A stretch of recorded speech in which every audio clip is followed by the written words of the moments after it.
The biggest challenge for the Falcons after their big win against the Bills is stacking those wins to become a legit playoff contender.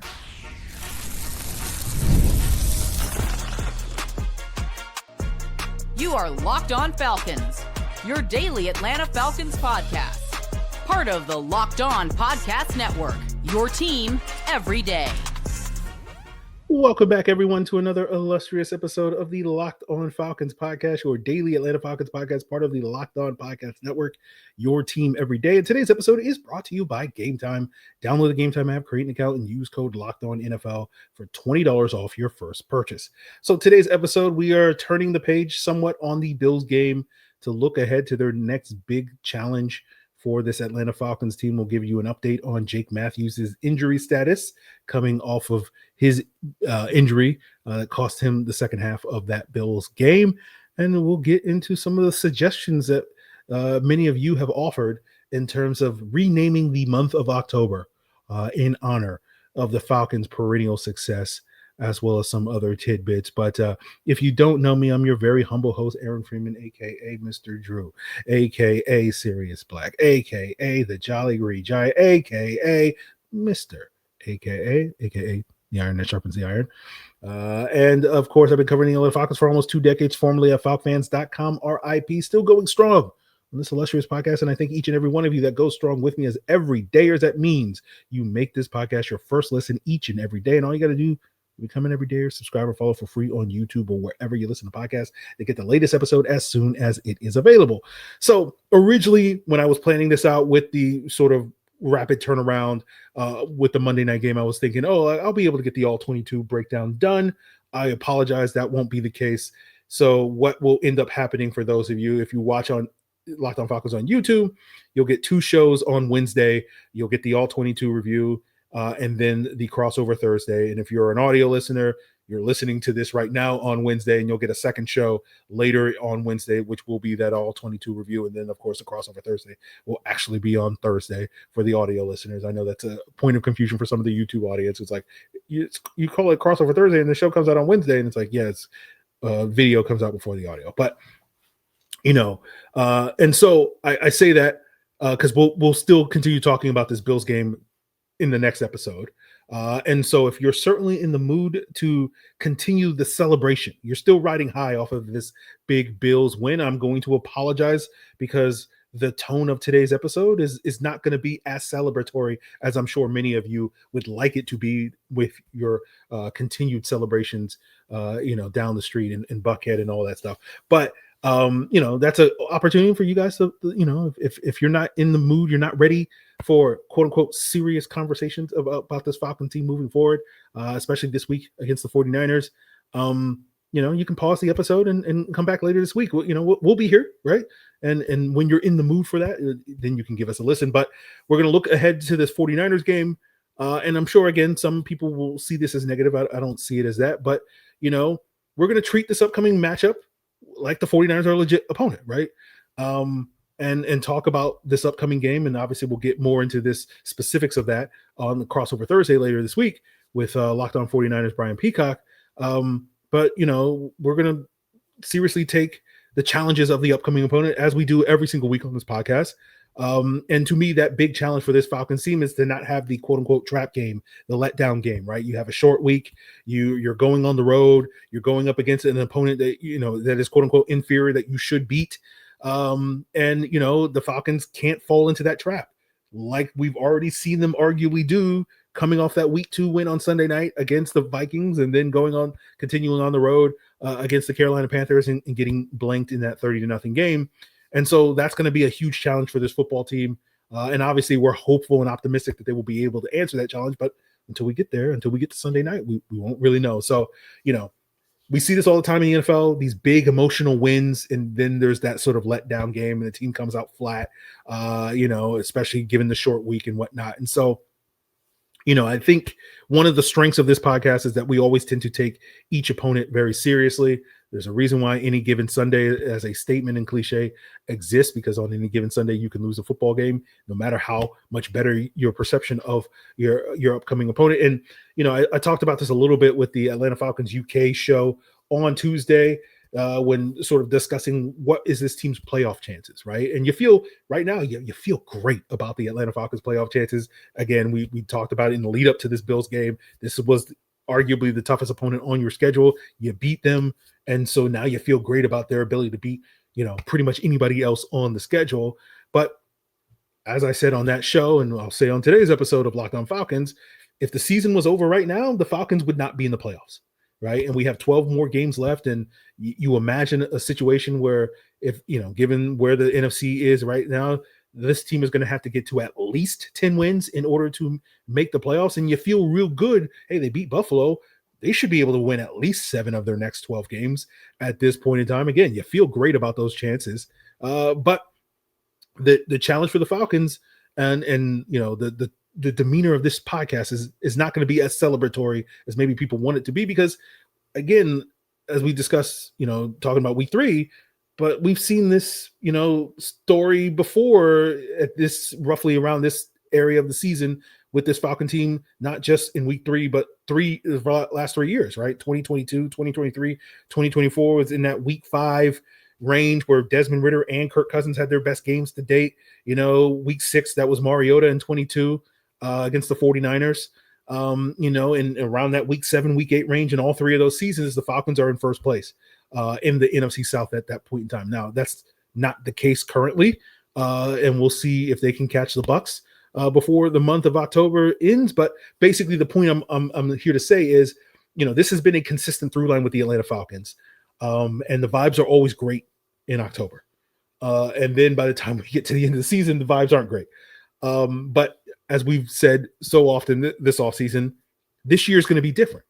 And again, because of the way that the Falcons won this Bills game, we feel real great about this year actually being different, myself included. I know you don't think, but I'm starting to buy in. I'm starting to believe. It's like, what is this feeling? Is this dark, cold heart starting to pump for this team? We're pumping other things on this podcast, but that heart is dead inside. But I've long been a proponent of the I'll believe it when I see it. Show me what you've got sort of mentality when it comes to this Falcon team over 2+ decades of covering this team, 3+ decades of rooting for this team. And so to me, it's like, hopefully they'll do it against the 49ers. Hopefully they won't fall into that trap. They won't have that letdown game. But what's going to be the challenge after the 49ers game? If they avoid that trap, well, you got to do it again against the Dolphins. And then you got to go back on the road and do it against the Patriots. And then you got to go across the pond to Germany and beat those pesky Indianapolis Colts. And so the moral of the story is like, the NFL season is nothing that you guys don't know. It's a marathon. It's not a sprint.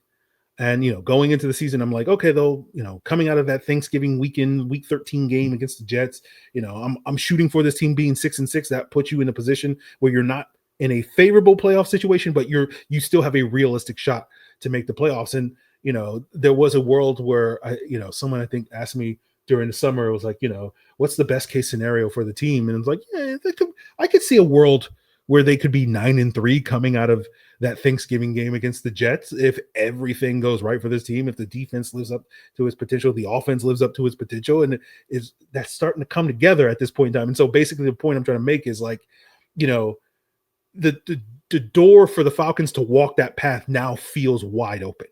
But the point is, like, you still got to walk that path. And until you actually walk the path, you can't count your chickens before they hatch, all that sort of stuff. It's journey before destination, all that sort of stuff. So we'll have more to say on this Bills game on tomorrow's All 22 review. But we'll continue today's episode focusing on the other big news surrounding coming off of the heels of this Bills win. The big news of the day, which is the update to Jake Matthews' injury status. And whether or not he's going to be ready for Sunday, that remains to be seen. But it does feel like the Falcons got a great bit of news, and they did dodge a potential major bullet. And we'll get into all of that, guys, as we wrap up today's or continue today's Locked On Falcons. I'm Cody Rourke from Locked On Broncos, and this episode is brought to you by Peloton. Peloton is shaping the future of fitness with the brand new Peloton Cross-Training Tread Plus, powered by Peloton IQ. This is Peloton's most advanced equipment yet, giving you real-time guidance and endless ways to move, whether you're running, lifting, or you're cross-training with your favorite instructors like Alex Toussaint. It's training reimagined to make your workout more personal. Peloton is built for breakthroughs with features that help you plan, stay motivated, and hit peak performance. You can let yourself run, lift, flex, and go while Peloton handles all the rest. Plus, Peloton IQ provides real-time strength coaching, tracking your progress and suggesting weights that challenge you so you can get stronger. Plus, the new movement tracking camera, it counts your reps and corrects your form in real time, making sure every rep is safer and smarter. So let yourself run, lift, flex, push, and go. Explore the new Peloton cross-training Tread Plus at onepeloton.com. And guys, today's episode is also brought to you by FanDuel. With the NFL season being here, FanDuel has this can't miss offer that you don't want to miss out on right now. New customers can bet just $5 and get $300 in bonus bets if you win. That's right.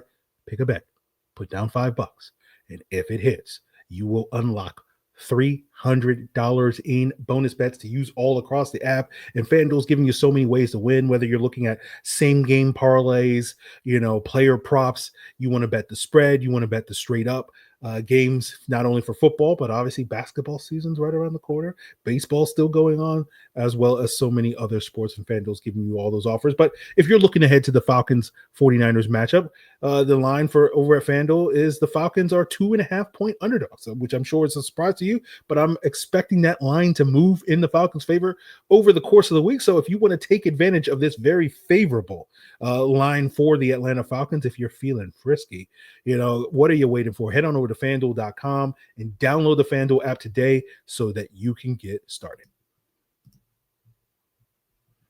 So we did get an update on Jake Matthews' status from head coach Raheem Morris on Tuesday in his Zoom presser. We didn't get an update after the game. If you missed it, Jake did suffer a ankle injury right before halftime against the Bills, missed the entire second half of the game. And the worry when you have a guy that is declared out immediately upon injury or during halftime, officially, I guess you could say, is when you have that sort of immediate declaration of him being out, you're worried about, oh no, this is a serious injury. But based off of Raheem's update, and again, Raheem is giving you vague updates when it comes to that stuff.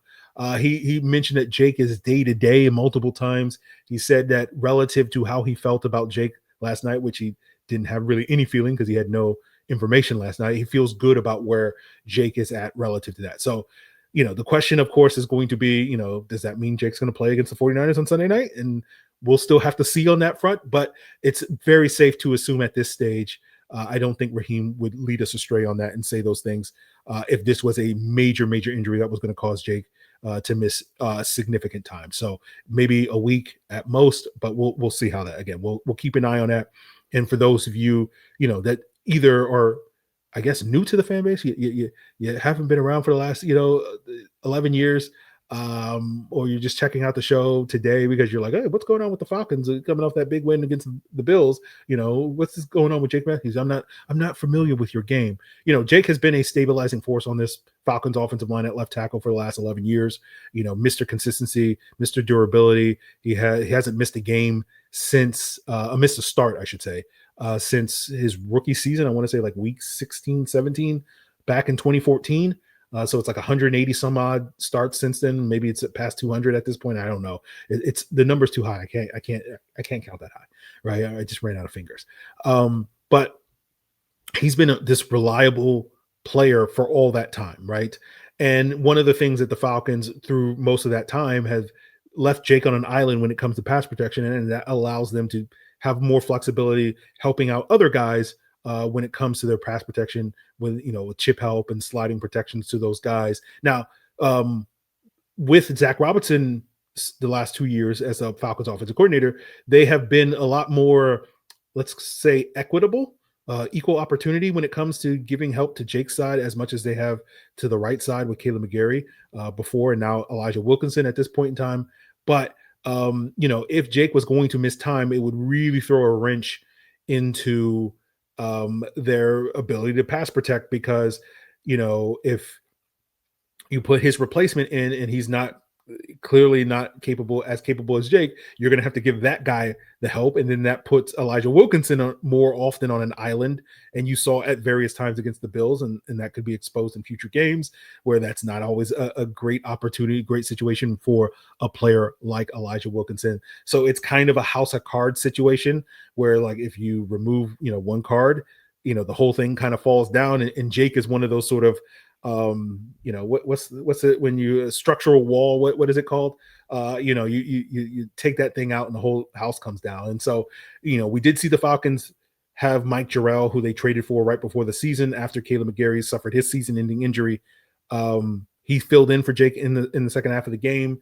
I saw some criticism of Mike Jarrell and how poorly he played, and sort of the need for the Falcons to turn to Jack Nelson, or hope and pray that Storm Norton's coming back this week, which doesn't seem likely at this stage, but we'll see. And again, I think those criticisms of Jarrell's performance are fair and unfair at the same time, right?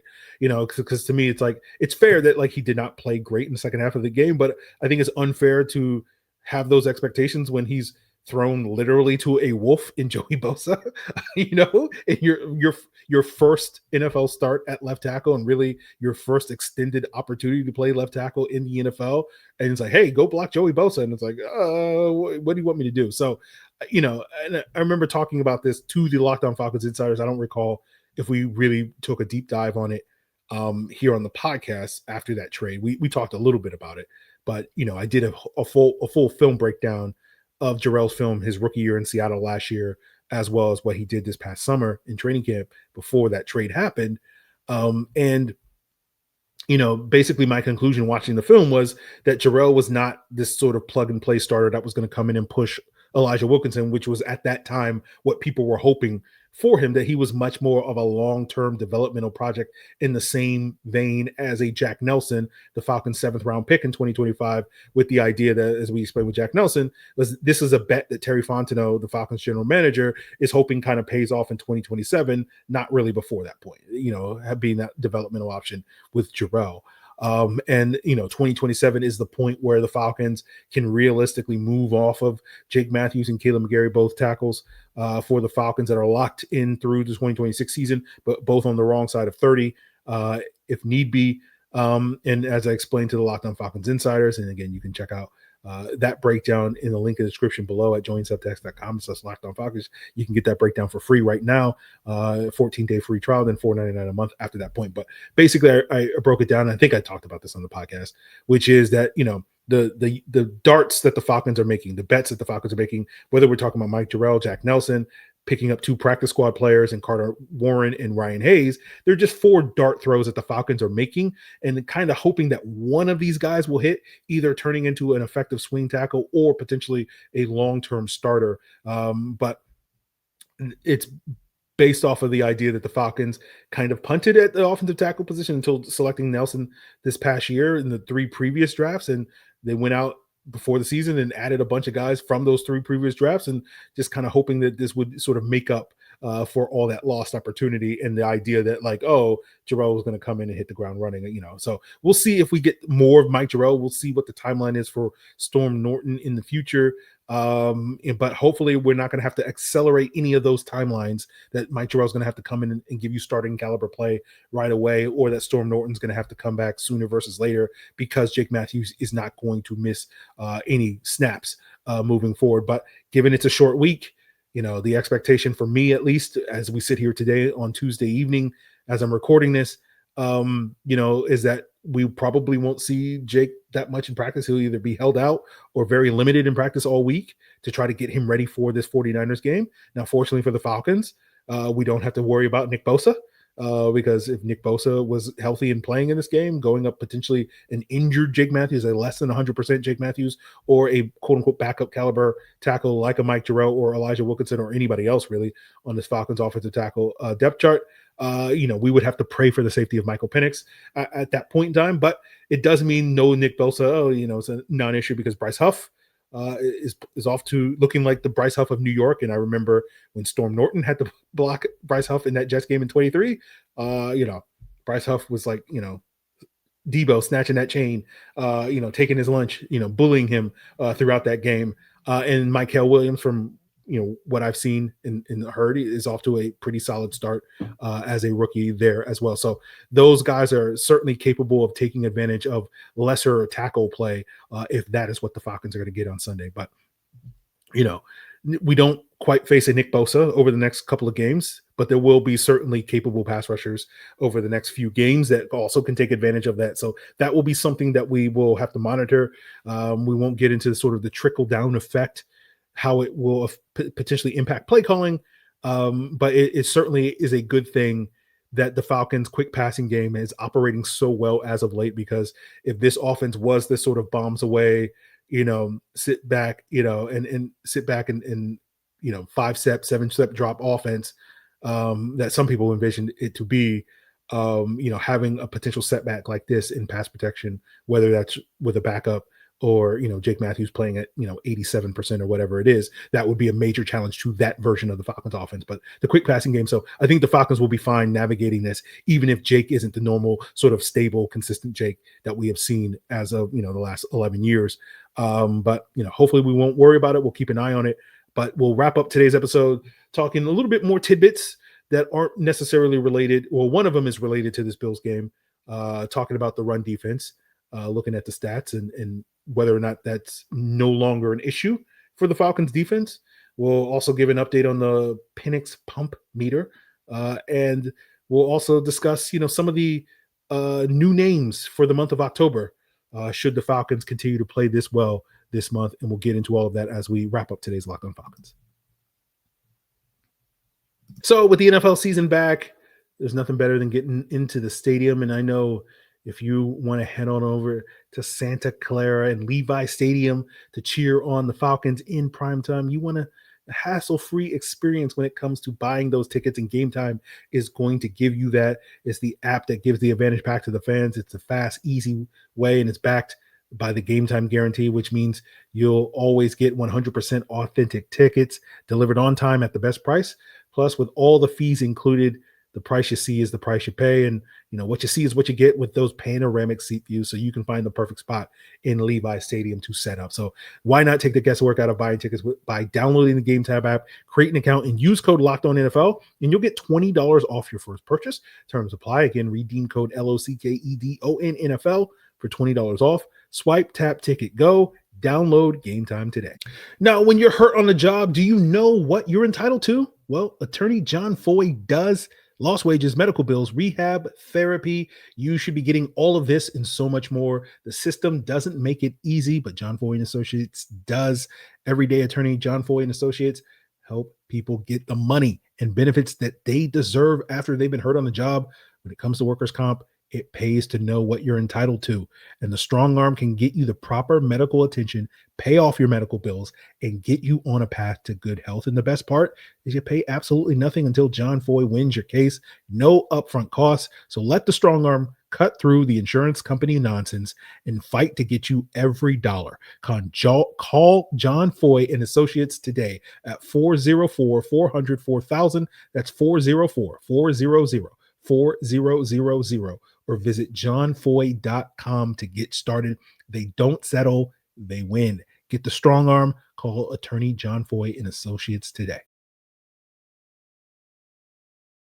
So for those of you that missed yesterday's rapid reaction, as we do every week following the Falcons game, we have a Penix pump meter where we sort of grade Michael Penix's performance based off of the number of pumps, and 0, 1, 2 are, as you get more pumps, the better. But then when you get 3 pumps, it falls off a cliff. For those of you, if you want to get more insight into that, go check out any of those rapid reactions, including yesterday's. But I said on that show, Penix got 1.5 pumps for me for his performance against the Bills. And watching the film, and again, didn't quite finish it ahead of today's episode, but I feel better about that assessment. I always, I'm like, my initial reaction in terms of pumps. And then, we got to watch the film to feel better, because there was, I think we talked about the Carolina game. I think I gave him 0 pumps in that game. And then after watching the film, it's like, that was probably a 3-pump performance. So there's always some leeway with that. But, I'm bringing that up just because I know when we get to the All 22 review tomorrow on the show, or whenever you're listening, later today, whenever you're listening to this, I don't know if we're going to spend that much time talking about Penix in that. Maybe we'll take a deeper look on the extended all 22 review. But as I sit here right now, having not recorded that episode, my plan is to focus mainly on Bijan and Drake's big day, and in passing, we'll talk about Penix. When we discuss those guys and how they performed against the Bills. And then the other big area of focus is looking at the various ways the Falcons were able to keep Josh Allen contained and make him uncomfortable in this game. So those are going to be the main focuses. And so that may not leave as much room to talk about, the quarterback as we would want to do. And, one of the things we don't do here on this podcast, I've made it clear a number of times, we don't do weekly referendums on the quarterback. But overall, if you want to give a soft referendum, I think Penix is on track, right? And that's been sort of the big thing. My expectation is we're going to see better play from him in the back half. Well, we need to see better play from him in the back half of the season. And hopefully we'll be seeing his best ball, and that will sort of coincide with the Falcons making their legit playoff push. And so far, you saw it on Monday night, the 9-5 connection between Michael Penix and Drake London is going very strong. Is starting to live up to the hype that we heard throughout the summer. I'm still a firm believer that 9-1 connection, the connection between Penix and Mooney, which we haven't seen yet so far, but needs to sort of get going at some point in the remaining 12 games of the season, so that for this team to reach their true ceiling offensively. And I've seen some of the rhetoric, particularly on Tuesday, where it feels like everybody's like ready to move on from Darnell Mooney.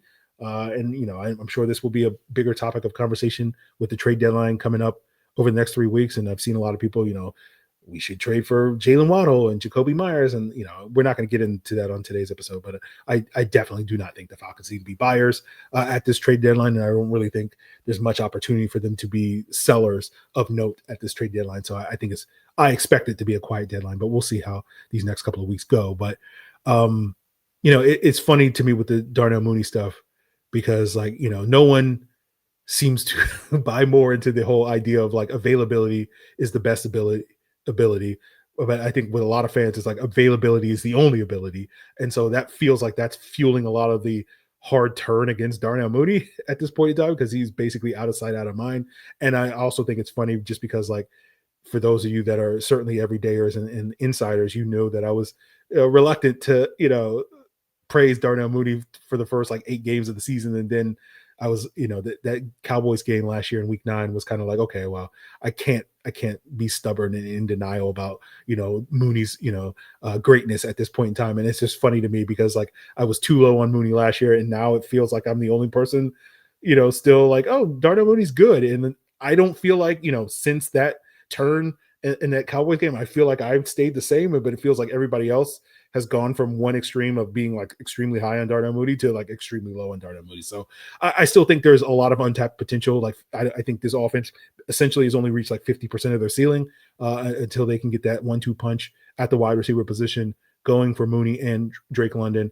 And I think there's still plenty of time for that to get going, as opposed to it seems like everybody else has already just sort of given up on that, given Darnell Mooney's injury situation, which I get, but at the same time, I feel like that's an overreaction at this point in time. But let's move on. Let's talk about the run defense.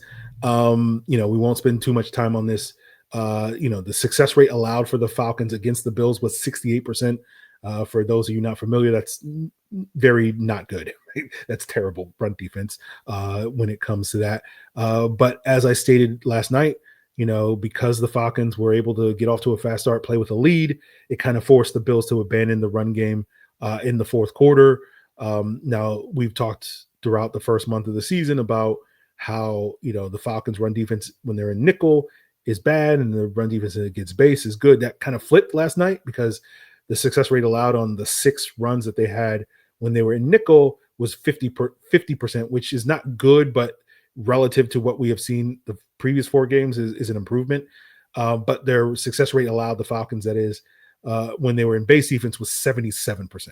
And I believe, I don't remember the number off the top of my head, but I want to say it was combined going into the this game was like 20-something%. And so the Bills were successful on 10 out of 13 runs. They often ran it out of their like 2 tight ends and with a fullback on the field. And so the Falcons deployed base against that, and they struggled to stop the run in that. And so the run defense remains a work in progress. But I think we went into this game expecting, okay, this Bills team is going to challenge that a little bit more. And I think the Falcons survived that challenge, right? They didn't answer the challenge. They didn't shut down the Bills' run game, as we said. And it doesn't mean that the run defense is no longer an issue. It certainly will probably be a big topic of conversation when the Falcons head to Germany and face Jonathan Taylor in that Colts run game. But it does feel like them surviving this battle with the Bills means that potential Achilles heel that we was worried about, being exposed, it's protected somewhat. They got a extra thick, layer of socks protecting that Achilles heel, right?